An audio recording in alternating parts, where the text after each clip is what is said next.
আমি এই বাজেট যখন দেখেছি তখন আসলে এটা এত চমৎকার একটা বিষয় যেগুলো নিয়ে আমরা যুদ্ধ করেছি, যেইগুলো নিয়ে আমরা প্রতিনিয়ত কথা বলেছি, যেইগুলো আমরা নির্বাচনী আমাদের ইশতেহারে আমাদের পরিকল্পনা হিসেবে আমাদের কমিটমেন্ট হিসেবে জাতির কাছে দিয়েছি, তার প্রায় প্রতিটাই এখানে এত চমৎকারভাবে জাস্টিস করা হয়েছে যে বলার মতো নয়। বলতেই হয় যে আজকের এই দিনে আমি যখন বলতে যাচ্ছি, নিঃসন্দেহে আমার বাজেটের পক্ষে বলার কথা অনেক অনেক বেশি। মাননীয় ডেপুটি স্পিকার, 11ই জুন 2026 আমার জন্য একটা খুবই আবেগের দিন। আবেগের দিন এই কারণে যে আমি যখন রাজনীতি শুরু করেছি 2008-9 থেকে আমি নানা ক্ষেত্রে নেপথ্যে এবং রিসার্চ বেসড কাজের সাথে সম্পৃক্ত ছিলাম। সেখানে 2009 থেকে শুরু করে 2023 পর্যন্ত আমাদের জার্নি ছিল সরকারের বাজেট প্রণয়ন এবং বাজেট যেই তৎকালীন যেই চেপে বসা দানব তাদের বাজেট প্রণয়ন এবং সেই বাজেটের উপরে ঝাঁপিয়ে পড়া যে কোথায় কোথায় কি ধরনের ত্রুটি বিচ্যুতি আছে। আমরা ছায়া বাজেট তৈরিতেও কয়েক বছর ধারাবাহিকভাবে কাজ করেছি। ফলে এইবার যখন বাজেটটা দেওয়া হলো, এই বাজেট দেওয়া হলো আমি যখন সংসদে আছি একজন সাংসদ হিসেবে এবং সরকারি দল হিসেবে, এটা একই সাথে অত্যন্ত বড় দায়বদ্ধতা এবং নিঃসন্দেহে অনেক বড় একটা দায়িত্বের বিষয়। কাজেই বাজেটটার পুরো বক্তৃতা আমি খুব মনোযোগ দিয়ে শুনেছি এবং আমি প্রতিটা ফাঁক ফোকর খোঁজার চেষ্টা করেছি, যেইভাবে আমরা অতীতে বিরোধী দলীয় সরকার থাকা অবস্থায় সরকারি বিভিন্ন বাজেটের ফাঁক ফোকরে দৌড়িয়েছিলাম। কিন্তু একটা কথা বলতে হয় যে আসলে আমার দল বিশেষ করে আমার সম্মানিত চেয়ারম্যান যিনি মাননীয় প্রধানমন্ত্রীও বটে, তার প্রতি আমার আস্থা সীমাহীন। তার সাথে 2-2.5 বছর খুব কাজ করার সুযোগ আমার হয়েছে। আমার প্রত্যাশা ছিল অত্যন্ত হাই এবং নিঃসন্দেহে বলতে হয় মাননীয় অর্থমন্ত্রী এবং এই সরকার সেই প্রত্যাশাকে ছাড়িয়ে গেছেন। আমি এই বাজেট যখন দেখেছি তখন আসলে এটা এত চমৎকার একটা বিষয় যেগুলো নিয়ে আমরা যুদ্ধ করেছি, যেইগুলো নিয়ে আমরা প্রতিনিয়ত কথা বলেছি, যেইগুলো আমরা নির্বাচনী আমাদের ইশতেহারে আমাদের পরিকল্পনা হিসেবে আমাদের কমিটমেন্ট হিসেবে জাতির কাছে দিয়েছি, তার প্রায় প্রতিটাই এখানে এত চমৎকারভাবে জাস্টিস করা হয়েছে যে বলার মতো নয়। বলতেই হয় যে আজকের এই দিনে আমি যখন বলতে যাচ্ছি নিঃসন্দেহে আমার বাজেটের পক্ষে বলার কথা অনেক অনেক বেশি। দেখুন, এই সুবৃহৎ বাজেট নিয়ে নানা কথা আছে, কিন্তু 20 কোটি দেশের মানুষ, নতুন জিওপলিটিক্যাল সিচুয়েশন, এই যুদ্ধ পরবর্তী বিশ্বের টালমাটাল অবস্থা এবং এই যে আমাদের যে ডেমোগ্রাফিক ডিভিডেন্ড, এই ডিভিডেন্ডকে মিট করতে হলে বাজেটের আকার অবশ্যই বড় হতে হবে। আর বাজেটের আকার বড় হওয়া প্রসঙ্গে তো বলতে হয় যে বাজেট ইতিমধ্যেই আমার পূর্ববর্তী বক্তা বলে গেছেন যে বাংলাদেশ জামাতে ইসলামের বাজেটের সাইজ, এবার আমি এনসিপির বাজেটের সাইজটাও বলি, 8,52,157 কোটি টাকা। কাজে এই বিষয়টা বাদ দিয়ে অন্য বিষয়গুলোর গঠনমূলক সমালোচনা প্রত্যাশা করি। দেখুন, যেই বিষয়ে বাজেটের প্রথমে মাননীয় ডেপুটি স্পিকার যেটা প্রথম আমার মনে হয়েছে বাজেট নিয়ে, সেটা হচ্ছে নতুন সরকারের পূর্ণাঙ্গ budget is a message towards the people of Bangladesh and of course towards the international community. International কমিউনিটির কাছে কেন? কারণ তারা আন্তর্জাতিক উন্নয়ন সহযোগী, তারা বিনিয়োগকারী আর্থিক প্রতিষ্ঠানগুলো এবং তাদের জন্য এটা বাংলাদেশের যে ব্যয় সংযম, সংস্কার ও অর্থনৈতিক স্থিতিশীলতার বার্তায় বাজেট বহন করছে সেটা নিঃসন্দেহে অভাবনীয়। আপনাকে আমি এবার একটু টপিক ধরেই বলি।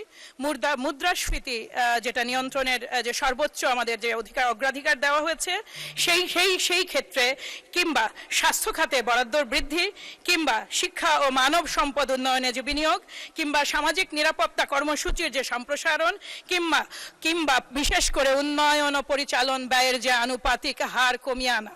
আমরা জানি যে এই জনপ্রশাসনে সবসময় উন্নয়নের চেয়ে পরিচালন ব্যয়ের আনুপাতিক হার অনেক বেশি, সেইটারই উদ্যোগ নিতে পারাটাও অনেক সাধুবাদ পাওয়ার যোগ্য।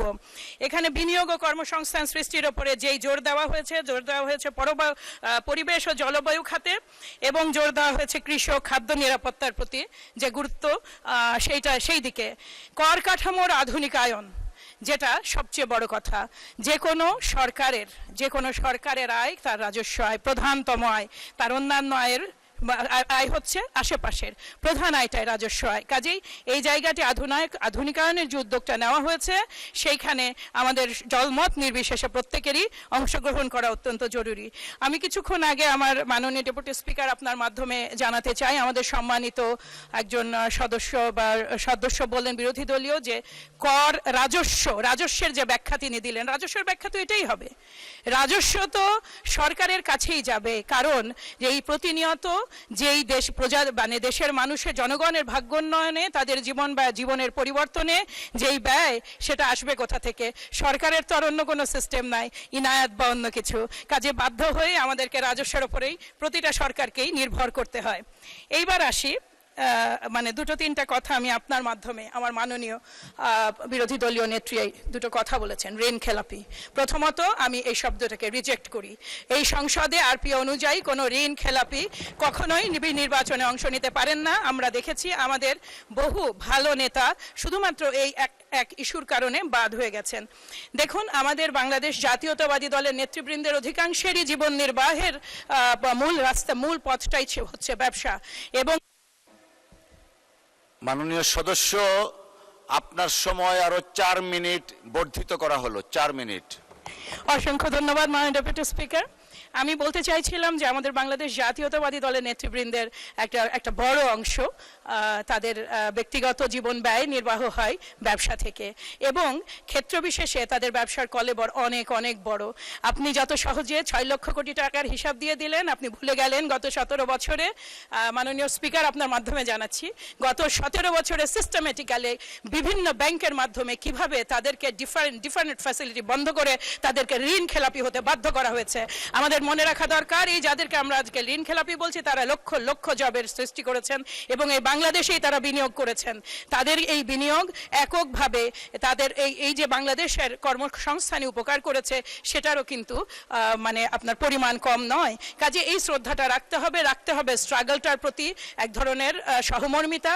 এই নিঃসন্দেহে আগামীর সময় ভিন্ন হবে এবং আগামীর এই ভিন্ন সময়ে এই আমাদের যারা ব্যবসা করতে যে বিভিন্নভাবে বিভিন্ন ব্যাংকের কারণে এবং সরকারি তৎকালীন লুটেরা সরকারের নীতিমালার কারণে এই ধরনের সিচুয়েশনে এসেছেন, এখান থেকে তারা উত্তরণে সফল হবেন। আমি একটু কথা, আমার মাননীয় অর্থমন্ত্রী চমৎকারভাবে একটা পরিকল্পনা বলেছেন, সেখানে আমি একটু সাপ্লিমেন্ট করতে চাই।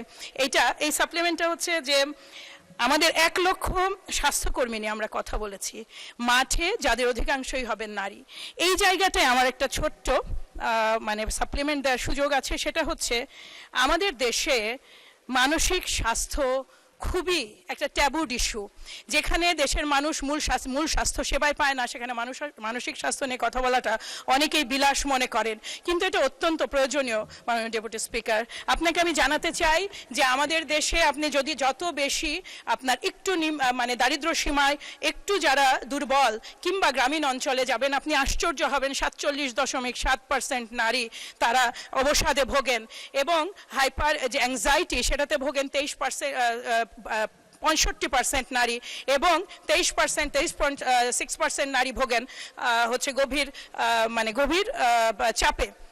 এই মায়েরা, এই নারীরা, তারা একটা সুস্থ পরিবার, সুস্থ সন্তান কিংবা সুস্থ জাতি কিভাবে উপহার দিবেন? এই মায়েদেরকে আপনি দেখুন, আমরা যদি এইটার সাথে রিলেট করলে দেখি আমাদের আত্মহত্যার প্রবণতা কি ভয়ঙ্করভাবে বৃদ্ধি পেয়েছে। বাংলাদেশে আত্মহত্যা আরেকটা ট্যাবুড ওয়ার্ড। এইখানে অর্ধেকের বেশি আত্মহত্যা রেজিস্টার করা হয় না। তারপরেও 2025-এর পরিসংখ্যান অনুযায়ী অলমোস্ট 15,000 মানুষ বাৎসরিক বছরে আত্মহত্যা করেন, দৈনিক যার হার 40টি। এবং এটা কম নয়, এই কারণে কম নয় যে এর মধ্যে 67% হচ্ছে 13 থেকে 19, তার মানে হচ্ছে আমাদের তরুণ প্রজন্ম। আমার অনুরোধ হচ্ছে মাননীয় অর্থমন্ত্রীর কাছে যে 1 লক্ষ যেই মাঠ কর্মী যাবেন তাদের মধ্যে একটা সংখ্যা, সেটা 12,000 বা 13,000-কে কি আমরা মানসিক স্বাস্থ্য সেবার প্রাথমিক প্রশিক্ষণ দিয়ে মাঠে ছেড়ে দিতে পারি? ইউনিয়ন পিছু আমাদের 4,599টি ইউনিয়ন আছে। মাননীয় ডেপুটি অনারেবল স্পিকার, আমি কি আর একটা মিনিট সময় পেতে পারি? তাহলে প্রস্তাবনাটা আমি ক্লিয়ার করতে পারবো। জি, আপনি আর 2 মিনিট পাবেন। আচ্ছা, ধন্যবাদ আপনাকে। পূর্ণাঙ্গ প্রস্তাবনাটা জি, দেন। 4599টা ইউনিয়ন আছে। আমরা যদি 3 জন করে মানসিক বা স্বাস্থ্য বিষয়ে প্রাথমিক প্রশিক্ষণ প্রাপ্ত মাঠকর্মীকে নিয়োজিত করতে পারি, তাহলে অন্তত ওই ইউনিয়নে তারা ঘুরে ঘুরে বিভিন্ন মানে গ্রামভিত্তিক সেবা দেওয়ার পাশাপাশি স্কুল কলেজগুলোতে একটা সাপোর্ট দিতে পারবেন। বেসিক্যালি 4599 ইন্টু 3 হচ্ছে 13,800 জন। এখানে আমি এবার একটু প্রাথমিক, এখানে অনেক বিশেষজ্ঞ ব্যক্তি আছেন, তারপরেও আমি একটু বলতে চাইছি যে সাইকোলজিক্যাল ফার্স্ট এইড বলে এই মানসিক স্বাস্থ্য সেবার একটা প্রাইমারি কেয়ার আছে, যেটা জাস্ট এটা ডিটেক্ট করা এবং ডিটেক্ট করে এটা পরবর্তী লেভেলে নিয়ে যাওয়া পর্যন্ত।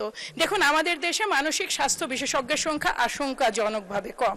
এটা বেসিক্যালি পূর্ণাঙ্গভাবে, যদি আমি পরিসংখ্যানটা যথাযথভাবে আমার কাছে নাই, কিন্তু এটা 400-র নিচে। 20 কোটি মানুষের দেশে এর চেয়ে ভয়াবহ পরিসংখ্যান আর কিছু হতে পারে না। কিন্তু পূর্ণাঙ্গ মানসিক স্বাস্থ্য বিশেষজ্ঞ তৈরি করা অত্যন্ত সময় সাপেক্ষ, 5 থেকে 6 বছর মেয়াদী। আমি জানি যে এই পরিকল্পনা স্বাস্থ্য মন্ত্রণালয়ের আছে, কিন্তু এই যে ইন্টারিম যে ট্রেনিংটার কথা আমরা বলছি, যেটা হচ্ছে সাইকোলজিক্যাল ফার্স্ট এইড, এই ট্রেনিংটা প্রোভাইড করলে, যেটা আসলে প্র্যাকটিক্যালি 2 দিন, 6 দিন, 8 দিন কিংবা ক্ষেত্র বিশেষে 15 দিনের ট্রেনিং দিয়েই আমরা তাদেরকে মাঠে দিয়ে মানে ছেড়ে দিতে পারবো। এবং তারা অ্যাটলিস্ট এই যে আপনি যখন স্বাস্থ্য বিষয়ে মাঠকর্মীদের পাঠাবেন, আপনি খেয়াল করে দেখবেন 35 অধিকাংশ নারীর যে শারীরিক সমস্যা, সেটার সাথে সরাসরি তার মানসিক সংযোগ, এবং তার মানসিক প্রচণ্ড চাপটা তাকে তার স্বাস্থ্য ব্যবস্থাকে আরো ডিটোরিয়েট করে। কাজে এটাকে সাপ্লিমেন্ট করা হয় এইভাবে। এর বাইরে আর একটা বিষয় বলতে চাই, এইটা শেষ। এর বাইরে আরেকটা বিষয় কর আহরণ নিয়ে। দেখুন, কর আহরণ নিয়ে অসংখ্য পরিকল্পনা এনবিআর এর আছে, আমাদের এখানে মাননীয় অর্থমন্ত্রীর আছে। তারপরেও আমাদের একটা বিশাল জনগোষ্ঠী রাজনীতি প্রবণ, আমাদের রাজনৈতিক কর্মী অসংখ্য।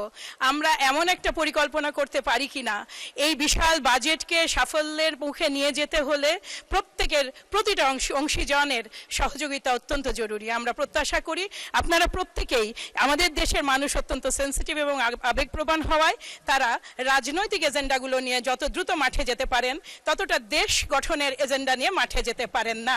আমরা তাদেরকে অ্যাটলিস্ট কর সচেতনতা বৃদ্ধির কাজে নিয়োগ করতে পারি কিনা, যেই বা যে লিফলেট ব্যানারগুলো চারপাশে ছড়িয়েছে রাজনৈতিক এজেন্ডা নিয়ে, এগুলো করের দিকে কনভার্ট করা যায় কিনা, এইটুকু ভেবে দেখার জন্য ধন্যবাদ সবাইকে।